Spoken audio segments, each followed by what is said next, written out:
Welcome to Pub Natter, where we record each episode in a different pub in Rutland, the smallest county in England. In each episode, your hosts, Tim and Justin, give a voice to the landlords and landladies and a special guest with a specific area of interest or expertise. We hope you enjoy our chats, and it encourages you to go and explore our little county and all it has to offer. Like the motto says, there is much in little. This episode was recently recorded at the Ovation Wine Bar, which is situated down Gell Street in Oakham, where we had a very warm welcome from the owners, Chris and Bianca. Bianca tells a story of how Chris, her husband, and her went from working on a luxury super yacht in the Seven Seas to creating a very popular business in landlocked Little Rutland. When rain stops play, it's time for some pub natter. So we're with Bianca. We're in Ovation in Oakham, which is down Gell Street. And of course, Justin is here as well. Hello. So, Bianca, well, first of all, it is amazingly busy in here. I had no idea. It's the first time I've been in here. I had no idea it would be that busy, so you're obviously doing something right. Yeah, well, let it not be your last time that you visit us. That's right. So we are a little bit hidden in Gell Street, but it's one of those things, if you know, which is great. That's right. And hopefully more people will get to know. And it's just kind of off the beaten path a little bit. So it's, it's a little bit quiet than a lot of the other pubs sometimes. Cool. Yeah. So it's bigger inside than I was expecting, because I've walked past it a number of times. Yeah. But it's a lot bigger. And definitely a lot busier than I was anticipating. That's good. Nice atmosphere. First impression, good. Thank you. So first of all, just kick off by telling us a little bit about your backstory. So you don't sound like you're from the UK. No. My husband and myself met while we were yachting. So Chris, my husband, is a local boy. He was born in Rutland, went to school here, and then he joined the yachting industry, and I was already in the yachting industry, so private yachting, like Below Deck. I don't know if you know the series Below Deck, which is what people always refer to. Let me just stop you. You're from South Africa? I'm from South Africa, yes. Whereabouts? Cape Town. Cape Town. So how long were you in South Africa for? So I was born and bred South African. Okay. So I've been out of South Africa for about 13, 15 years, somewhere around there. So started yachting, and then in my career there, met Chris, and him and I kind of came backwards and forwards to Rutland and used it as our base for quite a long time. And we just loved it, and it just seemed like a natural, lovely place to come and settle once we had finished our careers, sailing the Seven Seas. And we felt that Oakham had lovely pubs, lovely restaurants, but was really lacking a lovely bar that you can sit at, have a glass of wine, and a few nibbles. And just after COVID, for our sins, obviously, we decided to open it. One of the industries that was hit the hardest, we decided to open. So just rewind a bit. Yeah. You're going too fast. Your only experience in life is sailing, correct? So hospitality. So, Yeah. okay. Yeah, So it's not such a mammoth leap then. No, so basically it's like working for the rich of the rich in mini boutique hotels on the ocean. Right. So much smaller, much more boutique than private than cruise ships. So you're looking at about 12 to 18 guests. So very, very elite. So that was mine. So yeah, hospitality from 15, and so then the guests would charter your yacht. Yes. With crew. Yes. And then you would just take them to. Yeah. So they're after them. they're privately owned boats or yachts from 15, 20 meters all the way up to 120, 200 meters. So, Wow. the Abramoviches of the world. And they've got crew also all the way from 4 crew till 30 crew. But they're always chartered or visited by a family or friends. So it's not 3 or 4 different types or groups of people. It'll always be one charter or one family. Yeah. So. And were they sailing boats or powered or both? So they are both. I did both. So I started my career on a 30-meter sail yacht, which was amazing, a lot more relaxed. And then I made the transition to what they call the dark side. So the true hardened sailors call it the dark side, going onto the motor yachts, which are the big, shiny, hotels. Yeah. The ones that take Obviously. 20 minutes to walk past. Yes, exactly. Yeah. So, but that was a lot more, the service level on them are just a lot more intense, whereas in sailing, everyone's a lot more relaxed. But Did you have the sailing ones where the customer or the clients join in helping with the sailing, or did they tend to just relax and let you? Sometimes they like to pretend that they're doing something, or the captain at least gives them a line to hold that they think that they're holding the sail, but not really. It's more very luxury, relaxed holiday kind of thing. So yeah, I've done a bit of both, which has been really good. So you chose the most inland place in the UK that you could possibly get to. I'm such a beach baby as well. So I was born in Cape Town, in Camps Bay, which is on the ocean, and I've lived on the ocean for so long, and then I've decided to move to Rutland. We've got Rutland water at least. And it's got a beach. So you saw Table And a few Mountain. sailboats. So you had Table Mountain, and now you've got Burley Hill. There you go. Like for like.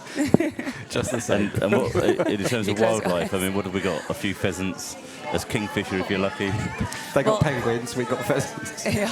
What's really funny is when you have venison on the menu here, because back home venison can be anything from crocodile to a kind of deer, or it can be a whole mixture of things. So whenever venison's on the menu at home, I'm always, what's the venison of the day? Right. So I still do that here, and Chris is like, it's only deer, babe. Only the deer. I'm like, okay, cool. Just good to know. One of my dental nurses used to work with me was South African. And every month, a great big enormous box would arrive from South Africa. And it was full of biltong. Yeah. It was like every animal you could possibly name under the sun was in that box, That's so dried good, out. though. Yep, that sounds about right. There's a lot of South Africans in Rutland, though.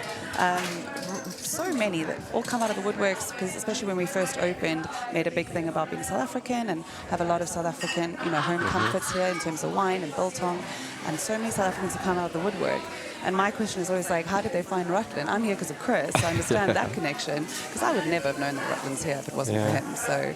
So yeah, we're slowly taking over. Careful. So let's talk about this place. Okay. So how long has this been open now? So we've just passed our 3-year mark on the 22nd of October. Yeah. So Wow. 3 years. What was it before? So before this was Hambleton Butchers and Deli. Oh, yeah. Yeah, so they have gates now. God, I've forgotten all about that. Yeah. Yeah. So, and then I think they were closed a while before the pandemic, and then obviously the pandemic hit. So I think all in all they've not been here for even longer now. But when we started, about 6 years, I think. So it's been a while, because they're up at gates now, which is great. And then we came along. So were you hunting for a place? Yes and no. I kind of started keeping an eye out for, because Chris, I said to Chris, remember that little thing we kept on saying might be nice in Oakham? Maybe we should, do it. Because Chris was actually, during COVID, he was stuck in Thailand. So he was on a boat in Thailand. He was supposed to just do a 3-month gig there, and then lockdown and everything happened. So he was stuck there, couldn't do anything. I had just moved back. We had finished yachting. I had just moved back, because I didn't really know anybody. And all the little career moves that I wanted to make stalled because everything shut down. And then I don't know why I thought, let's open a bar when everything finishes. Let's open a bar. And so I kind of kept an eye open just as you're walking around the street. So we had our eye open on a few places. And then this one was available, and I liked the feel of it. I liked that it was just a little bit off, the high street. And everything worked well. Our landlord's lovely, and everything just kind of rolled from there. Sure. So how long did it take you to transfer a butcher's into a bar? Longer than we thought. Yeah. It's always like that. There was quite a lot of red tape because we had to get licensing. So we got the keys in April, and then we opened in October. So it literally got to a point where, because you're never really finished, are you? But so we got to a point where it was I'll never forget it. It was a Wednesday. Chris still had his tools everywhere, and I just said to him, "We're opening tonight." Because when are you finished? Exactly. Yeah. So Chris was like, "Okay, best finish that little bit and that little bit," and then we just packed all these tools up, gave everything a quick wipe down, and we were open for business. So you decided you want a bar. You opened up. So what was your vision? So the vision was a sleepy little wine bar in a sleepy little town where Chris and I could just drink wine and eat cheese with our customers. Nice. That first weekend that we were open, so we opened on the Wednesday. That first weekend, Chris and I were like deers in headlights because we were like very quickly realized that is not what this bar is going to be, because we were rammed and everybody wanted the cocktails, and it was like, I didn't want this to be a cocktail bar, but you know, we went with the flow and definitely expanded our cocktail list from time to time, and had to quickly get some staff, and which was great. You know, that we were so quickly well received. People were really open to something new and different, and that complements what we already have in the area. So people so are yeah. open to something new and different in Rutland. Well, I only found that the council afterwards. Well, we won't go there. Sore topic. But yeah, so Chris and I aren't sitting around drinking wine with our customers. We've grown a really lovely staff, you know, local, quite young, that we've, you know, taught a few things to. They've gone on to do other things. Got another little group of youngsters coming up, 15, 16 pot That's washing. nice. Moved them up the ranks a little bit to floor staff and bartending, and then they go off to uni or whatever, and then we get another lot in. And so that's really, really lovely. And they're all local. And we really feel like we're a little family here. We like to teach each other new things. Right. And stuff like that. So so Chris has gone back to engineering, to what he's good at. So your vision was Sleepy Wine Bar. Yes. How would you describe it now? I would describe it now as I like to say wildly sophisticated, trendy little meeting hub for people of all sorts. So we don't have a demographic in terms of age or anything. We have quite a few of the 18-year-olds that like to come in for the photo for Instagram and a nice cocktail, and then they go over to spoons or, you know, something a little bit more in keeping with I think a student's Sure. pocket. But and then we have all the way some of the guys from Saxon Gardens come in. So we've got some of the ladies from there that like to come and have a glass of wine, and they're 80, 90 years old, so, and everybody in between, which is really, really lovely. We've had a lot of friendships form here, Right. relationships form here, so we're quite proud of what Ovation has become. Okay. Not really so much steered by us, but we've just kind of let it do its thing, which has been really lovely. Yeah, Tim and I are definitely the scruffiest people in here tonight. Yeah, Looking probably. around. No, we have some of the lads that finish at work. Scruffy. Speak for yourself. No, so we don't have a dress code. A lot of people come in with their dogs as well, so we're dog friendly. That's good to know. Unfortunately, we're not child friendly, so we say, especially on a Saturday, we open from 12. But more family orientated from like 12 to 5, but come 6, 7 o'clock, 16 years and above, really. That's fair enough. It's just, it's not conducive for kids, really. No. you want to also get away sometimes. That's so, right. yeah. What about food? So your initial idea was a little bit of cheese. Yes. So what's the food situation now? How's that progressed? So yeah, food was always a secondary thing for us. So we wanted to focus on the drinks initially, and then have some little sharing platters to kind of go with it. And then again, growing, getting busier, kind of seeing what people were looking for, and listening to feedback, we also quickly realized that we need to offer more. So my culinary skills don't go beyond slicing some cheese and some we've got something in charcuterie. common with Justin. Well, there we go. So we went on the lookout for a chef, and that was quite a lengthy process. Unfortunately, nothing around, no one really suitable that was around. And then a friend of ours who's South African, he has a company that actually specializes in chefs and brings them over. Agency. So brings chefs over, like a whole sponsorship program, and brings them over from South Africa. So we went through that whole process, got a sponsorship license, and we found Walter. So Walter is from Zimbabwe initially, studied in South Africa, Cape Town, where I'm from. I went a very good culinary school there, and he just wanted something different. So he's with us at least for the next 2 years. Well, he's been here almost a year. Can't believe it. So he's created a really lovely tapas style menu, what we describe as with a fusion of flavors. So we've got quite a lot of different flavors coming through there, from Mediterranean to a lot of South African flavors as well, but all for sharing. So we want to stay within that kind of feel of sitting with your friends, having a glass of wine, chatting over food, so nothing too serious. So small plates that you can kind of graze throughout the evening. Yeah, sounds good. So yeah, which is great. It's going really well. Going to be back. There you go. So yes, that's definitely right up your alley, isn't it? Yeah, I love wine. Well, in fact, the last podcast we did was at Rutland Vineyard. Yes, I saw that. Have yeah. you tasted their wines? Yes, we have. Yeah, it's really lovely to have a local, such a local vineyard doing really lovely wines. Yeah. So we do showcase a lot of English wines. So there's quite a lot of local vineyards. So Leicestershire. Market Harbour, so we do a lot of the Rothley wines from Kingfisher Vineyard. Liz, she's also a lovely winemaker, and then David Bates in Market Harbour. Welland Valley, he's called Welland Valley Wines, and he also does some really lovely stuff. And then Mallard Point, we get quite a lot of our wines from them as well, gins and wine. So we do try and showcase a lot of what Rutland has to offer, and not just because it's local, but because it's really nice as well. Yeah. So it's a little bit of both, a bit of the English local and a bit of me local, South African stuff as well. So that's nice. There's a theme developing. Yep. From 2 days ago, we were our guest was Julian Carter, from the head baker from Hambleton. Oh yes, yeah. And their philosophy is exactly the same. They try and source everything from within Rutland or just outside Rutland, which is really nice. I mean, it makes huge sense to keep the money in the county. In the county. And also the product is so good. So I always tell people all of the local vineyards, even, so we stock Rathfinny as well, which is a little bit more on the upscale side because they're in Sussex, one of the Sussex sparklings, beautiful, beautiful vineyard. But all of the English vineyards that are on our menu, we've been to every one of the wine farms and spoken to the winemakers. So we've really tried and tested the produce. So we haven't just put it on our menu because it's local.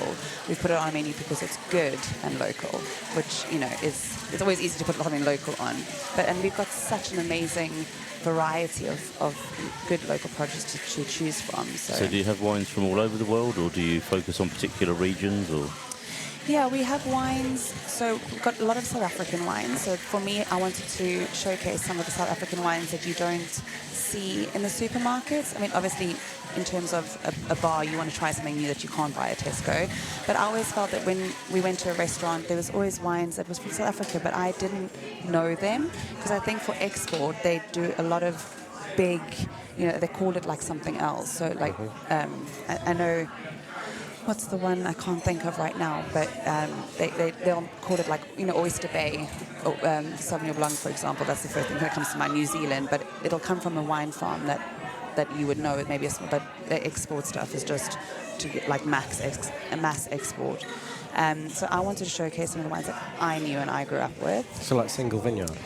A little bit smaller, more boutique stuff that kind of stays in South Africa more, so that you don't find so readily available here. So we've got some of those wines, and then some of the local English wines because they're on the up and up now as well. And then of course you do need to feature wines that people know. So you need to have a Garvey and a Sancerre and those kinds of wines that people can resonate to, and a Malbec and stuff. Because if it's all too foreign, then it's a little bit scary to navigate. So we go from everywhere. So I don't have a specific kind of theme besides local. So I always say it's local to Chris, local being English, and to me, local being South African. And then we'd put a few things in between. Nice. Yeah. So why Ovation? Where did that come from? Yeah, one of those processes where a lot of ideas were written down, and we sat with the thesaurus and kind of, what sounds similar or what means the same thing, but in something a bit different. And Ovation came up because we wanted something that had a meaning of coming together and a celebration. And a standing ovation is people standing in celebration and agreement to whatever it is, whether it's a show or a speech or something like that. And especially coming out of the COVID time, we wanted that to represent something happy and celebratory. So Ovation was formed, and it just felt like it rolled off the tongue quite nicely as well. Yeah. Future? Where do you see yourself going from here? You're going to expand? Stay here? Change anything? Nothing's off the table. So Yeah, we'll see what happens. We're quite enjoying the ride here at the moment. We've had that question a lot, but yeah, we've got a few little satellite businesses from Ovation. So we've started a mobile bar service as well. So we do a lot of events, especially local events, and we've started doing some private events. So we might try and grow that a bit more next year. We also have a taxi service. So for our customers, we provide a taxi service to and from the bar. So Ovation Car Services, and that was born out of just not being able to find a taxi if you haven't pre-booked one. So if you're here and you give us about a 20-30 minute heads up, we'll make sure the car's here for you and can take you home. So and that's to the surrounding villages and things as well, is it? Yeah, Or- I mean, we go, depending on how busy we are, but we go as far as Peterborough and Market Harbour. Some evenings we've even gone out there. So the costs kind of similar to a within taxi. keeping, within keeping, we do it per mileage. But what is nice is that you can go when you want to. So if you decide it's 20 to 10 and you want to go home, then we'll make sure the cabs. The thing with cabs, you have to book your time, and often if you're having a good time, you don't want to leave at the time that you booked. So that just gives people flexibility. I think that is such a good idea. Well, we've talked to one or two of the village pubs where we've been, because there are lots of village pubs where you think, oh, it sounds really interesting what you're doing, but someone's got to drive. And we've talked to them, about maybe having a shuttle bus or some kind of means of getting people from Stamford and Oakham into the villages. Yeah. So that is another thing. Again, next year, it was one of those things that just organically grown from just being here and seeing what people need as well. So it's something that we offer in-house.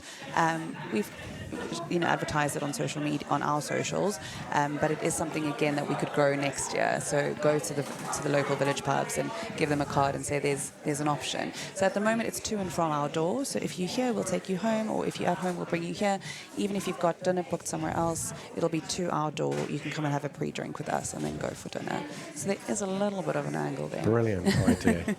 Excellent. But it's just an added value, isn't it? Yeah, really good. Yeah. So we're going to focus on a few of those things, I think, for the next year, and we'll see where we go from there. So final question. So what do you actually have time for any hobbies or fun? Do you actually do anything other than focus on this business? And a very, very honest answer is no. But a very cliched answer is I wouldn't want it any other way. Really? Yeah. So we try and get a little holiday in between. So we've recently got a manager in. So from April we have also a South African guy, Josh, who started off with us just doing a bit of bar work because he wanted to work on the boats, and unfortunately that didn't pan out for him, not at this stage. So we brought him as a permanent staff member and as our manager. So he's definitely taken a lot of the load off from the day-to-day niggly bits of the business, so I can focus on a few other things. And he is on leave at the moment, so that's why when I saw you earlier I was like, everything's been a bit crazy today. But that's definitely helped. But yeah, my cheesy answer of it, wouldn't want it any other way. It's really, we have such amazing customers and people coming in and them trusting you with, a bad day or a good day or a celebration, and they just talk to you, and we've fostered such lovely friendships. And even if I'm having a bad day, you have those moments, I've got to go to work now. And then I come in and it just it does go away. I'm like, I'm so happy to be here, and it's my little happy place and chatting to people. I really love it. I do love it. So that's great. So I'm hoping to get to a point where we can have a bit more free time, obviously. Get a job you like and you won't work a day in your life. There you go, yeah. Very true. Yeah, so there are obviously the few little bits with, like any business owner, especially in a small town. But we've got such lovely, loyal regulars, and it's really because of them that we're still here. So we're very thankful for everyone that walks through our door, and I feel that we give that with our service. So really warm welcome and very grateful thank yous and goodbyes when they leave. I think you've done a remarkable job in selling yourself and your business to our 4 listeners. And keeping it hidden maybe from me one or for two more 2 years. now from Absolutely. seeing that we'll post it on our socials as well. Quick side note, if I may, we've started hosting the ukulele, the Dukes of Rutland on a Monday. So we won't open on a Monday. Just talking about your 4 followers. I know you're just joking, but so they come and rehearse here on a Monday. So we always used to be closed on a Monday, and we've started opening for them.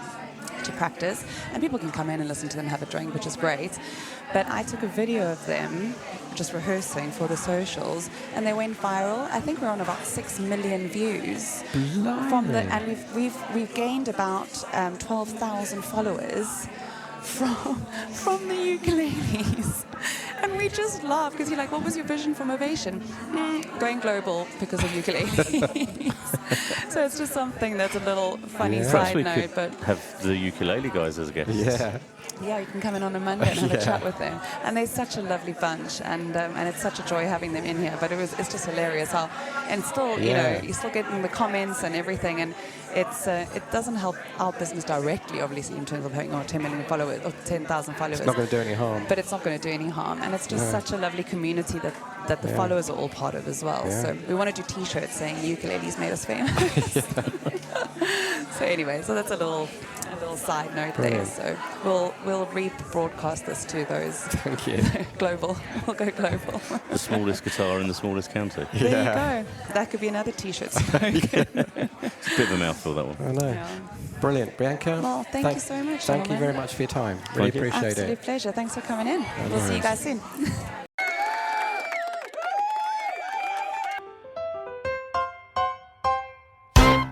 Our next episode was recorded on the same evening as our chat with Bianca, and we have a great conversation with June from June's Farm at Whitwell in Rutland.